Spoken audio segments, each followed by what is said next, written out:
selfie Taylor.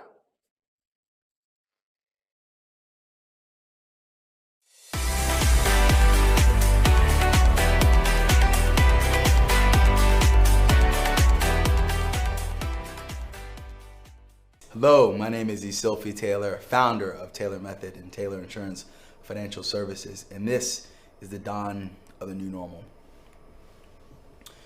Again, I'm humbled to be in front of you today as I think about my career and starting at 22 years old in this business, not knowing anything about insurance, not knowing anything about investments, and literally going from just scraping by, wondering how I'm gonna make ends meet, to being considered one of the top advisors in the world. And I've done this in large part not because I'm better than or smarter than other people. It's just this resilience and this push and this desire to get better. It's interesting, as I say, I think this is the one industry, this is the one business where it's okay to be greedy, right? Because the more people I help, the more money that I make. There's this correlation that's so important, and going from a brand new advisor to being top of the table in this business to being ranked in the top 4 financial advisors in the country under the age of 40 in the States in 2015. It's been a wild ride, and so I'm here to be a blessing, here to be an encouragement and share my insights with you. When we think about perspective is not the truth. It's simply what you see. And if you do not like what you see, then change it. And if you cannot change it, then change the way you think about it. You see, there's been tremendous change that has occurred in our lives globally over the last 2 years. And we can either accept that change, right? We can accept that change and embrace it and run with the new opportunities, or we can be in despair and upset that things are different. But the only certainty in life is uncertainty. When you think of a rose, I have a question for you. Does a rose bush have thorns, or does a thorn bush have roses? You see, my friends, it's all, again, a matter of perspective. Do I want to focus on the ugly part, the hard part, the prickly part, right, the painful part? Or do I want to focus on the beauty and the aesthetic and the fragrance? It's really all a matter, of choice. And so as we're presented different challenges in life, as we're presented different things, it's all a matter of how we look at them. And some of us are in the midst of a storm. This very day, we're in the midst of a storm. It's raining on us right now, right? And we feel like, when will this end? But I'm here to encourage you today that it does not rain forever. This storm that we're going through will pass, right? And sometimes storms don't come to destroy us. Sometimes storms come to clear our paths.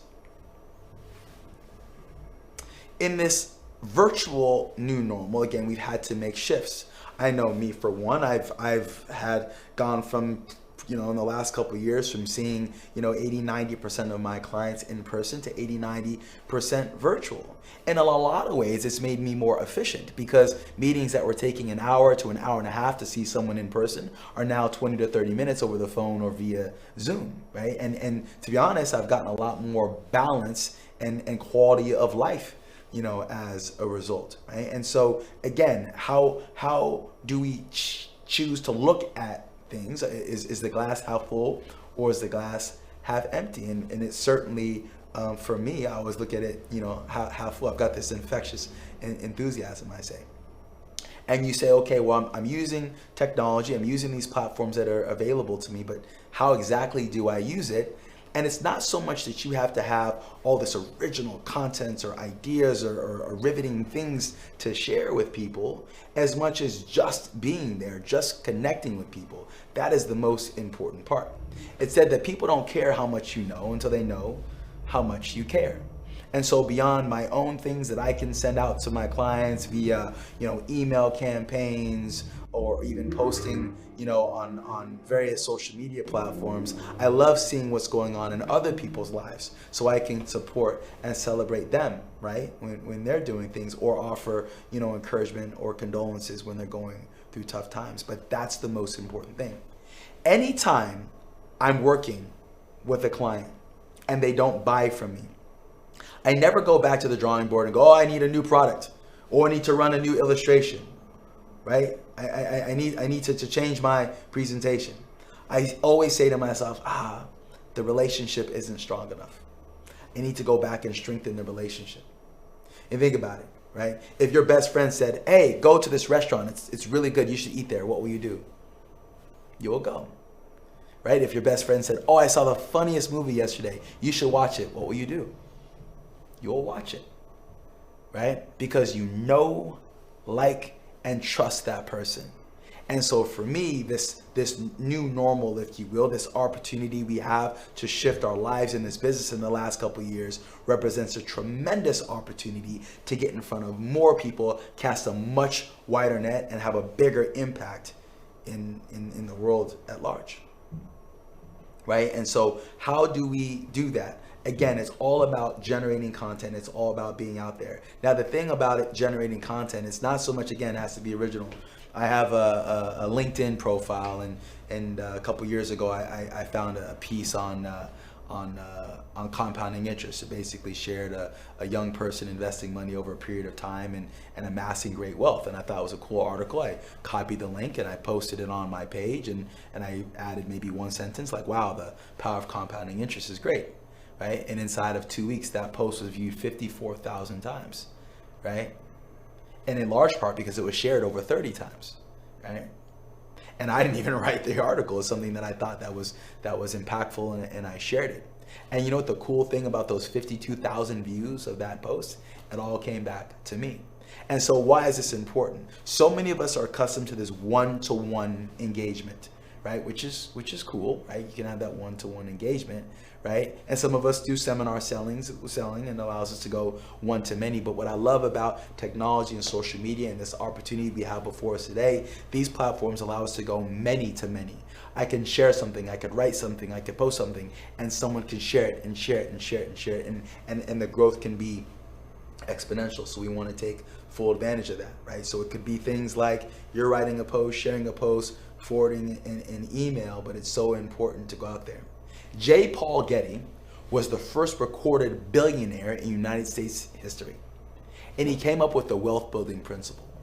Stated simply, I'd rather earn 1% effort from 100 people than 100% of my own. Right? So what I want you guys to understand, and this is a harsh reality that I had to get, is that our efforts, our individual efforts, our reach is finite.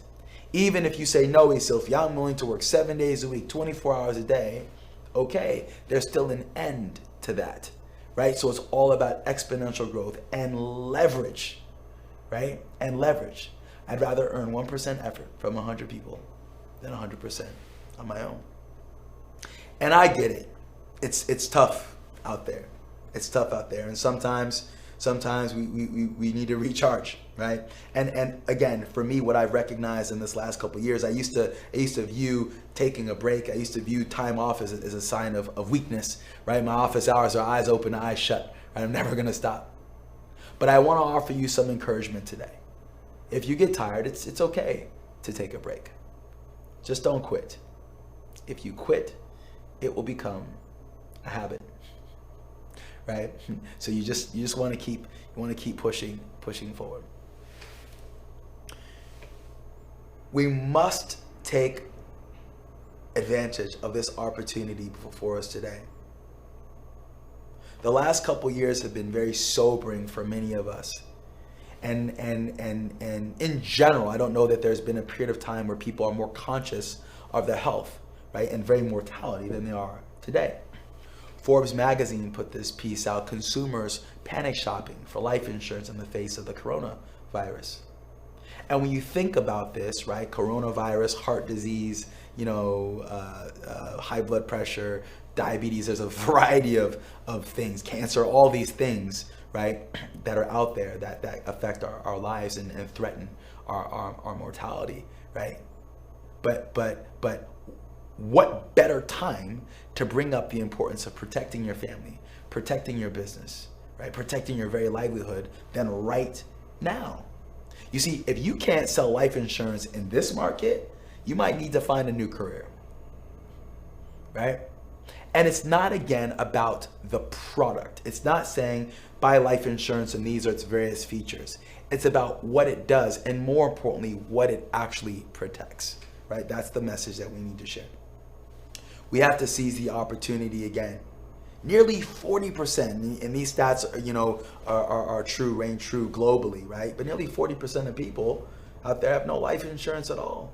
None, right? Of the people that have life insurance, most agree that they're underinsured, right? Or people agree that they should have it. So people know they should have life insurance. It's a reasonable thing. Yet again, they don't do it, right?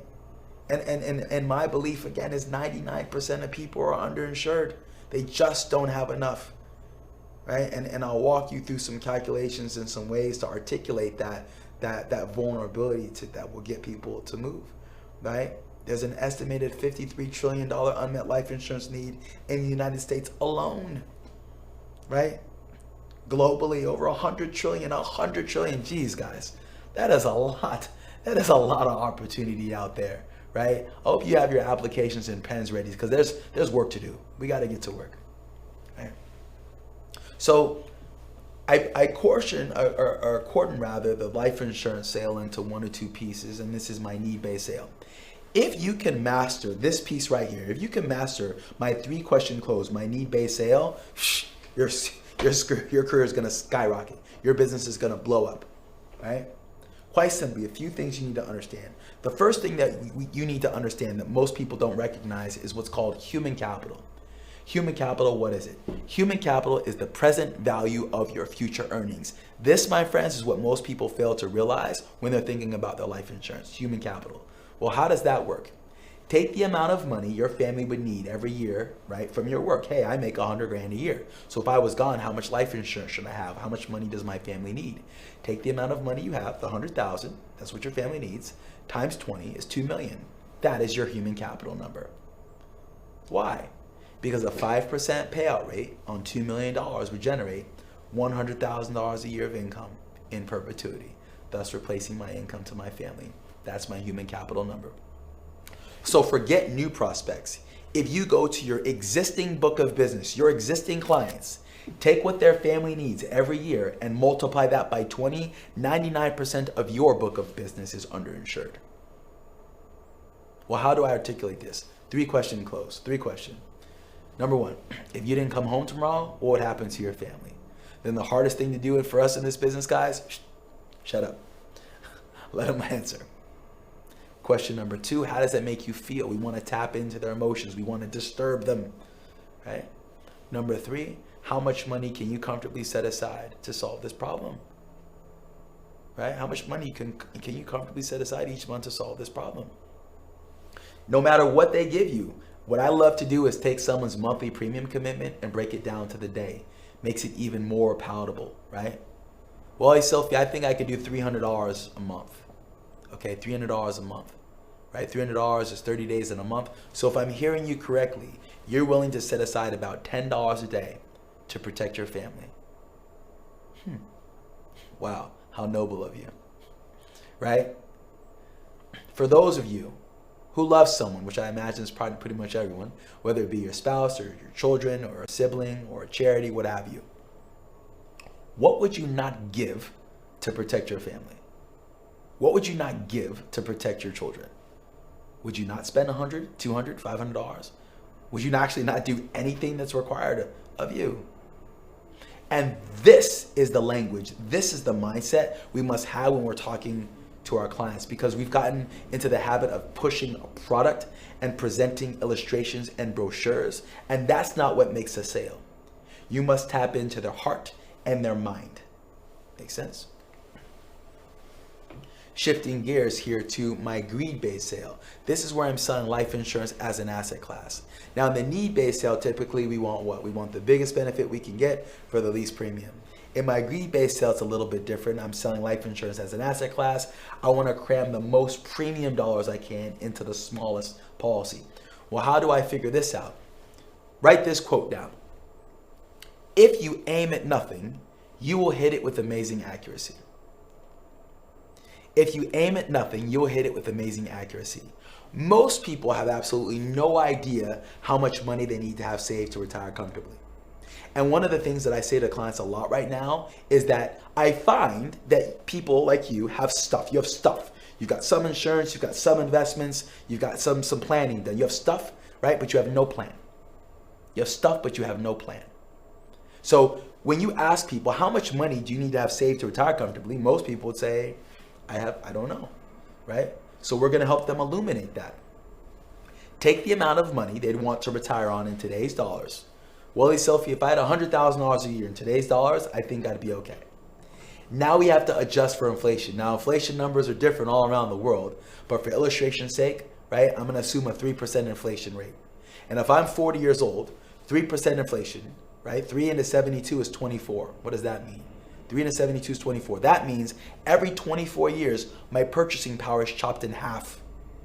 So if I'm 40 years old and I want to retire at 65, essentially my $100,000 purchasing power is chopped in half. So if I want to maintain $100,000 purchasing power, what should my target income actually be? 200,000. I got to double that, right? So 100,000 doubled to hedge inflation, and then multiply that number by 20. That is my target retirement savings number. So 100,000 doubled is 200,000 times 20 is $4 million. That is my retirement savings number. Why? Again, because a 5% payout rate on $4 million will generate $200,000 a year of income in perpetuity. So it's quite simple. Ask people how much money they want today's dollars, adjust for inflation, right? And you're going to come up with their number. Okay, so people, where does the life insurance sale come in? Now I'm simply integrating the non-correlated asset class. Non-correlated meaning not tied to, right? Life insurance has a tremendous benefit that way. So of this $4 million that we're going to save in retirement, how much of this $4 million do you not? How much of this $200,000 a year of income do you not want subject to stock market risk, real estate risk, or business risk? Stock market risk, real estate risk, or business risk. They're the three asset classes you're going to get the yeah, but to. Yeah, but my stock portfolio, right? Like the stock market never has volatility. Oh, but my real estate. You'll never have any problem tenants, vacancies, or deferred maintenance issues, huh? Oh, but my business. Yes, I'm sure someone's going to come and give you $10 million tomorrow for your business any day now, right? And the thing for me is I tell people, especially when I'm selling life insurance as an asset class, I actually hope that the stock market outperforms. I hope that your real estate outperforms. I hope that your business outperforms. I actually hope that this life insurance policy ends up being the worst performing asset class in your portfolio. You want me to tell the people that I'm seeing that I hope that the product I sell them ends up being the worst performing asset class in their portfolio? Yep. Because if the worst performing thing in your portfolio gives you a guarantee of your principal, guaranteed growth, and a guaranteed death benefit, and that's the worst thing that happens, you've done pretty well for yourself. You see, life insurance as an asset class, integration of this into a plan minimizes risk, minimizes standard deviation, maximizes return. Why? Because you can't lose money. You see, Mr. Client, you see, Mrs. Client, I want you to be here or better, not here or here. So you tell me, how much of your income do you not want compromised? How much of this pot do you not want to lose? And then that's how much life insurance I sell. I just back into the number. So if they say, look, I want $200,000 a year, and I would like half of that, not subject to risk, then I just run a solves. How much premium do I need to put in between today and retirement to get them to $200,000 a year of income? Real simple.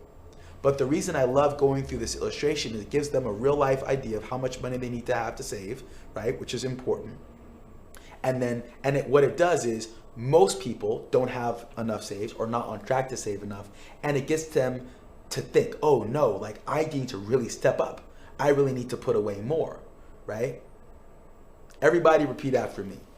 Little money gets little money. Big money gets big money. You see, if you want to maintain a six-figure stream of income in retirement, you want to amass a multi-million-dollar chunk of money to live on in retirement, then it's going to require big money. Little money gets little money. Big money gets big money. If you want me to help you, then it's going to require big money, right? Because what you set aside today is most certainly going to reflect what you have on the back end. So that's our insurance side. We've got our need and our greed. As we shift to the investment side, there's typically two things people want to do. They want to protect their money, right? We want to protect, preserve, and we want to accumulate more, right? Real simple, right? Again, these stats in the United States permeate across the world. When you think about it, most Americans, 70% actually, have a greater fear of running out of money than they do dying. Ask your clients. And you say, why is that? Because there's finality to death, right? If you die, it's over, right? Everyone else has to deal with it. The challenge is on the back end. Right? You're still alive. You run out of money. There's a problem, right? So you want to make sure that we plan in such a manner for our clients where their money, right, lasts forever. They don't outlive their money. So important. So important. Investors, we're